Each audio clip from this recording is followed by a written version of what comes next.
जय श्री कृष्णा, जय श्री राम, जय गौ माता, जय राधे श्याम। आप देख रहे हैं तुलसी तपोवन यूट्यूब चैनल और इस चैनल में हम चर्चा कर रहे हैं चैत्र मास के शुक्ल पक्ष में पड़ने वाली एकादशी कामदा एकादशी। इसकी महिमा क्या है अपने आप में, इसको सुन लीजिएगा। एकादशी की कथा सुनने से 1000 गायों के गोदान का फल प्राप्त होता है, इसमें कोई संशय वाली बात नहीं है।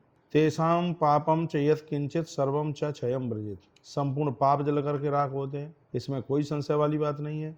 बहु पुण्य प्रदम ये करणाद व्रत मत्तमम। बहुत पुण्य प्राप्त होता है। व्रतस्य चास्य करणात् पाप मुक्ता भवन्ति थे। 11 का व्रत करके लोग बड़े बड़े पापों से मुक्त हो जाते हैं। एक बार युधिष्ठिर ने भगवान से कहा था कि वासुदेव नमस्तुभ्यम कथयस्व ममाग्रता चैत्र से शुक्ल पक्षे तु किम नाम एकादशी भवेत। युधिष्ठिर ने कहा था कि चैत्र के शुक्ल पक्ष में पड़ने वाली एकादशी का नाम क्या है। भगवान कृष्ण कहते हैं, हे राजन शृणु स्वई कमना राजन कथाम पुण्याम पुरातनीम वशिष्ठो याम कथयाद दिलीपाय प्रक्षते। हे राजन, आपने जो मुझसे प्रश्न किया है वही प्रश्न एक बार गुरुदेव वशिष्ठ से राजा दिलीप ने पूछा था। दिलीप ने पूछा था कि हे भगवान, मैं सुनना चाहता हूँ, आप कृपा करके बताएं कि चैत्र मास के शुक्ल पक्ष में होने वाली एकादशी का नाम क्या है। तब महर्षि वशिष्ठ ने अपनी सुंदर सी सनी हुई बात वाणी में कहा, साधु पुष्टम त्वया राजन कथयामी तवाग्रता चैत्र शुक्ल पक्षे तू कामदा नाम नामता। उन्होंने कहा, हे राजन, आपने अच्छा प्रश्न किया है। चैत्र मास के शुक्ल पक्ष में पड़ने वाली जो एकादशी है उसका नाम कामदा एकादशी है, जो कि अत्यंत पवित्र है, सभी पापों को जलाने वाली है। हे राजन, आप इस पाप विनाश का तथा पुण्य को प्रदान करने वाली एकादशी की कथा को सुने। मैं ये कथा आपको सुनाता हूँ। एकादशी पुण्यतमा पापुम धन दवानला शृणु राजन कथा मेताम पापग्निम पुण्यदायिनी। ये एकादशी की कथा बहुत पुण्यों को देने वाली है। प्राचीन समय में एक नागपुर नाम का स्थान था, उसमें बड़े अच्छे लोग रहते थे। पूरा नगर सुवर्णों से सजा हुआ था। उसमें पुंडरीक आदि भयंकर नाग भी रहते थे। उस नगर में पुंडरीक नामक राजा राज करते थे। गंधर्व किन्नर और अप्सराएं सब उनकी सेवा में लगी हुई थी। वर्णन एक ललिता नाम की श्रेष्ठ अप्सरा और ललित नाम का एक गंधर्व, दोनों पति पत्नी की तरह वहाँ रहते थे। वह अपने मनोहर गृह में रमण करते थे। उनका गृह धन धान्य से संपन्न था। बहुत ध्यान से सुनिएगा, एकादशी की महिमा बहुत ज्यादा है। ललिता के हृदय में उसके पति का सदा निवास रहता था। वह सुंदरी ललिता भी अपने पति ललित के हृदय में सदा बनी रहती थी, यानी दोनों में इतना प्रेम था। एक बार पुंडरीक अपनी सभा में क्रीड़ा कर रहा था। ललित पत्नी के बिना ही मनोहर गीत गाता था। ललिता का स्मरण करने के कारण उसकी जीव पदबंध से स्खलित हो गई। उसके मन के भाव को जानकर करकोटक नामक श्रेष्ठ नाग पुंडरीक पदबंध में होने वाली त्रुटि को बतलाने लगे। करकोटक की वाणी सुनकर सपराज पुंडरीक क्रोध से आंखें लाल करके भयंकर बन गया। मनोहर गान करने वाले तक कामातुर ललिता को साप दे दिया, द्रौपदी, तुम मांस भक्षी तथा पुरुष भक्षी राक्षस हो जाओ, क्योंकि तुम मेरे सामने गाते हुए पत्नी के वश में हो गए। हे राजेंद्र, उसके कहने से ललित राक्षस हो गया। उसका मुख भयंकर हो गया। विरूपाक्ष वह देखने में बहुत भयंकर लगता था। उसकी भुजाएं योजन भर लंबी और मुख पर्वत की कंदरा के समान दिखाई दे रहा था। ऐसा गुरुदेव वशिष्ठ वर्णन कर रहे हैं। चंद्र सूर्या निवे नेत्रे ग्रीवा पर्वत संनिवा नासा रंध्रे तो विवरे अधरहु योजना युतहु। उसके दोनों नेत्र चंद्रमा और सूर्य के समान ग्रीवा पर्वत के समान दिख रही थी। उसकी नाक की बिल और होठ योजन भर फैले हुए थे। हे राजेंद्र, उसका जो शरीर था 8 योजन में बिल्कुल फैला हुआ था। और कहा गया है कि ललिता ने अपने पति को उस प्रकार के विकृत आकार वाला देख करके वो अत्यंत दुखी हुई। ललिता तु तथा लोक्या स्वपतिम विकृता कृतम चिंत्या मास मनसा दुखेन महितार्दिता। बहुत दुखी होने लगी। वो कहने लगी कि मैं क्या करूं, हाय हाय, मैं तो मर गई, मेरे पति शाप से पीड़ित हो गए। इस बात को सोच सोचकर उसको शांति नहीं आ रही थी। वह अपने पति के साथ घोर वन में घूमने लगी। अपनी इच्छा के अनुसार रूप बनाने वाला वह राक्षस दुर्गम वन में घूम रहा था। चचार पतिना सार्धम ललिता गहने वने बवराम विपणी दुर्गे काम रूपी स राक्षस। वह निर्दय पापी विरूप और मनुष्यों को खाने वाला था।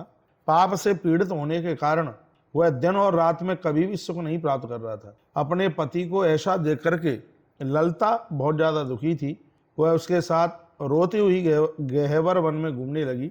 उसने एक आश्रम को देखा और उसमें विद्यमान शांत एक महात्मा को देखा।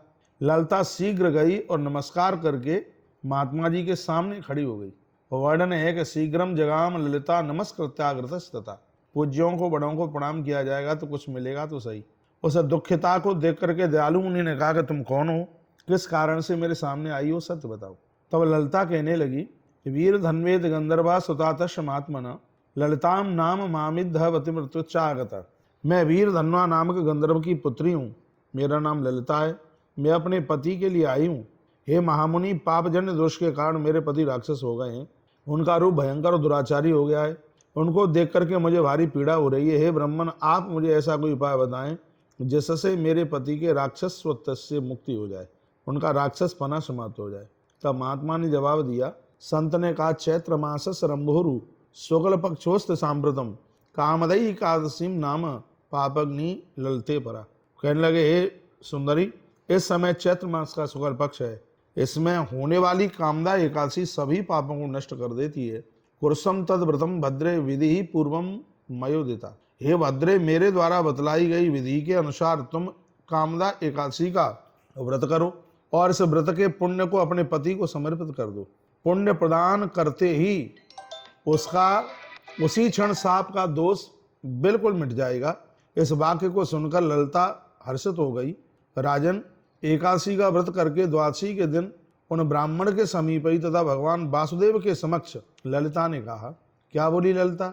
ललिता कहने लगी कि मैंने कामदा का व्रत अपने पति के उद्धार के लिए किया है।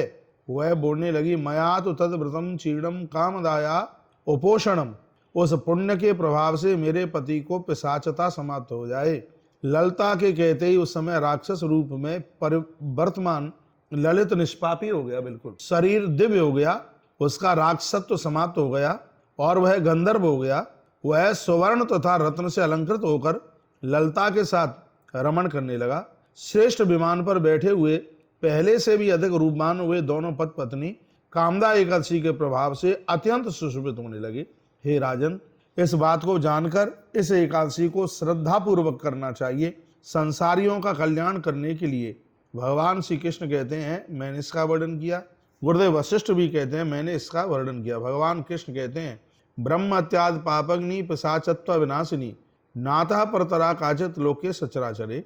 इस एकादशी से बढ़कर कोई दूसरा एकादशी नहीं है जो ब्रह्म हत्या आदि के महापापों को नष्ट करे, पिशाचत्व को विनष्ट कर दे। हे राजन, इस आख्यान को पढ़ने तथा सुनने से वाजपेयी यज्ञ करने का फल प्राप्त होता है।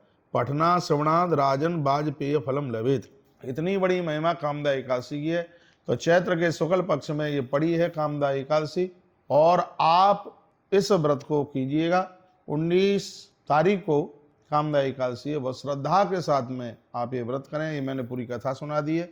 ये कथा और भी लोगों के पास आप भेजें। भगवान श्री राम का पंचामृत से आप उनका स्नान कराएं, घी का दिया जला करके उनका पूजन करें, भगवान के ऊपर तुलसी पत्र चढ़ाएं।